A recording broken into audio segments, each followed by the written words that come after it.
Everybody, this is Jim at SB500chart.com using time-honored techniques to understand modern markets, featuring daily technical analysis videos of the S&P 500 index. And today's daily technical analysis video of the S&P 500 index comes to you after the close on Monday, April 14th, 2012. But before we take a look, I just need to remind you, as always, the website and the video are for educational purposes only. Nothing stated at the site or in this video is intended to be used as investment advice. I control lines on charts, but you have to draw your own conclusions from your own research. And you need to make investment decisions that are suitable for your personal financial situation. I am not a licensed financial professional. I am just a guy who draws lines on charts. Well, the S&P had a case of the uglies again today, and it does not come totally unexpected. Though when you enter the day, when you enter the markets as we did this morning, with the S&P at the resting on the lower support line of a fairly well-established pattern, you never can be quite sure if you're going to get a bounce or if this line's going to break through to the downside. And obviously today it broke through to the downside. And like I said, we'd been watching a couple of patterns here, one of which is this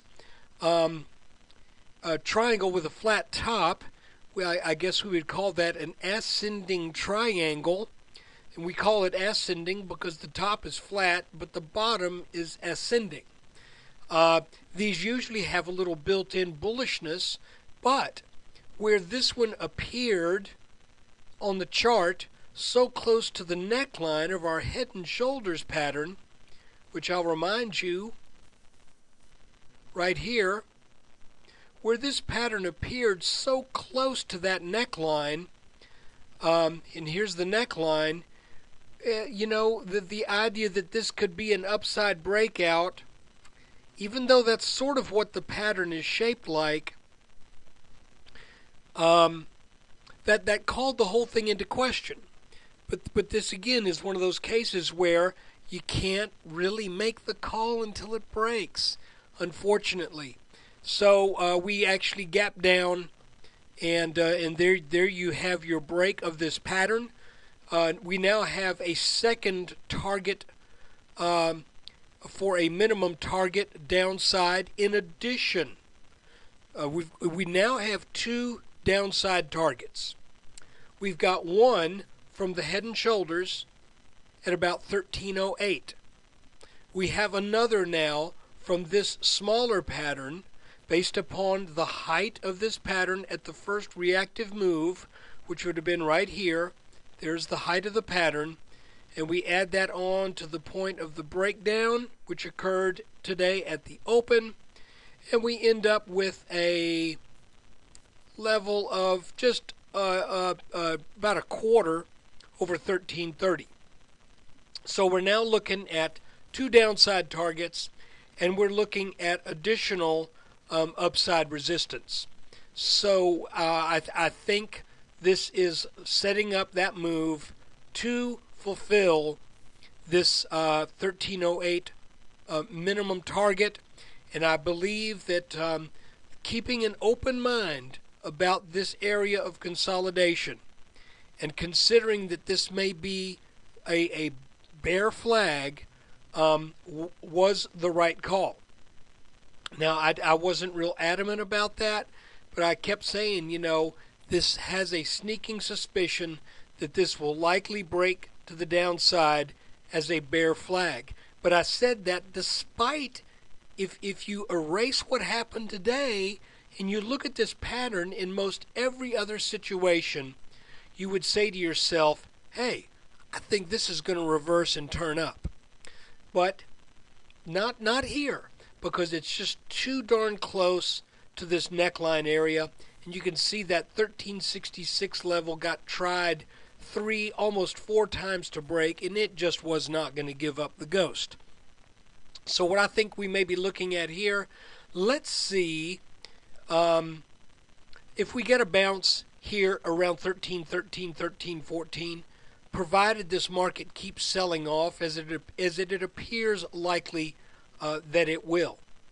Let's see if we can maybe still put off our target level of 1308 for a while, so that it's close enough to this blue line right here, so that if and when we reach this blue line, it sure would be nice to see some signs of reversal, that this head and shoulders pattern has done its thing, it's taken the market where it needs to go, and now we're ready to bounce on this line in the low 1300s and head back up. I'm eyeing it with that as a very possible scenario. I'm not saying that there's anything in the chart right now that says that is going to happen, but I'm looking at it and I'm saying that would make sense in the long run. And it could be that we bounce around in this area a bit before we come down to that 1308 level. But the way the market traded today, it looked like it just kind of, it looks like it wants to go ahead and get it done this week. And it could, but I've got no real strong reason to believe that it will, but who knows? Stranger things have happened. The other thing I want to show you, just to recap, so we got a target here at about 1330, that is from this pattern, and then we have the target about 1308 from the head and shoulders. Additionally, if we were to come down and tag this red line, that could complete a back test of this channel before we fully get down to this 1308 level, and that could send us back up for a little rally that could forestall that 1308 move. But right now, all we know for sure, all we know for sure is that the markets will be open tomorrow. But all we know from the chart right now that we know we can look for are these two things: 1330 and a hair over 1330 from the breakdown of this ascending triangle, and then 1308, call it 1308 to 1310 maybe, from the breakdown of the head and shoulders top. I'm very comfortable keeping those targets in mind and alive, and once we get down there, then we'll start looking at it to see if we get some other development that may serve to reverse these markets back up, and then to start a climb back, which I believe the markets will do over the next year. I do not think the S&P, where it sits right now, is in serious trouble. I think it's going to put a little bit of hurt on some folks. It did me today. But I believe we should bounce on this blue line wherever we might hit it. And again, it would be my hope would be that we could do something like this head and shoulders top right here, where we came down hard, came back down hard, and we went sideways for a couple months before we finally made that final push down to the for real intermediate bottom in early October. It would be great if we could see a little bit of this whipsaw action in the next upcoming weeks, then come down and hit that line at a time where we don't also have to break this descending blue line. And if you're a new subscriber, and I do have some new just today, I want to show you what that blue line is. This blue line is drawn over the 2007 all-time S&P high and also over the 2011 highs. And I think these are very technically significant points on the chart. If you look at that same line drawn from 2007 across the 2010 high, you can see that big crash that we had that culminated in that October 3rd low bounced almost exactly on that line. So the question I have, are we going to see a repeat performance, only without quite that degree of volatility?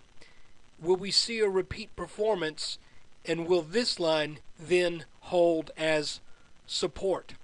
So look, that's it for today. Let's just take a quick look at the 5-minute chart.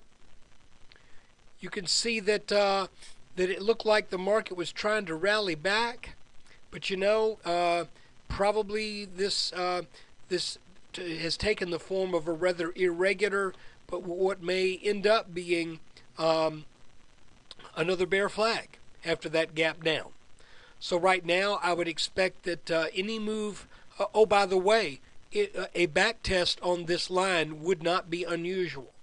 So if the markets rally tomorrow and we come back up to this line, I would not expect that line to give way easily to more upside. I would expect this line to serve as pretty strong resistance, turning things back down.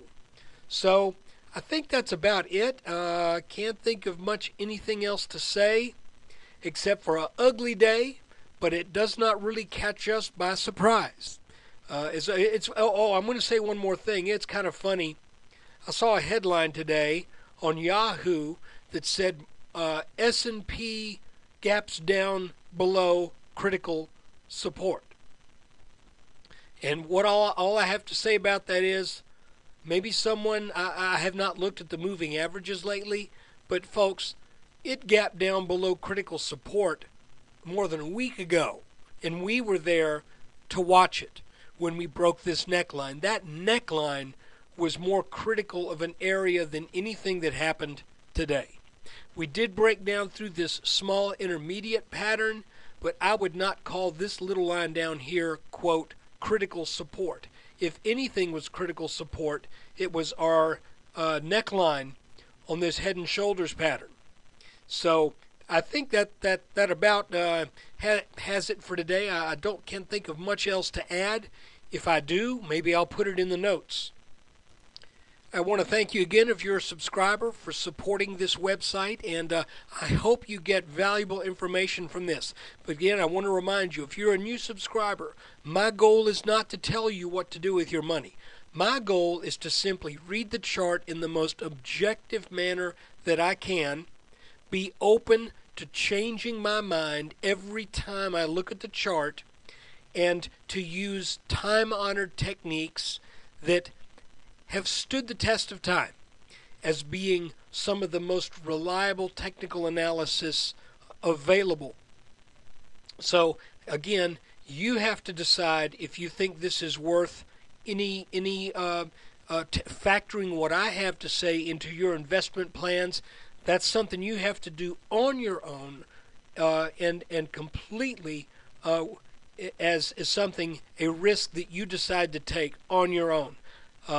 So anyway, I think that covers it. I appreciate you taking time out of your day to watch. Take care, and look for another video tomorrow.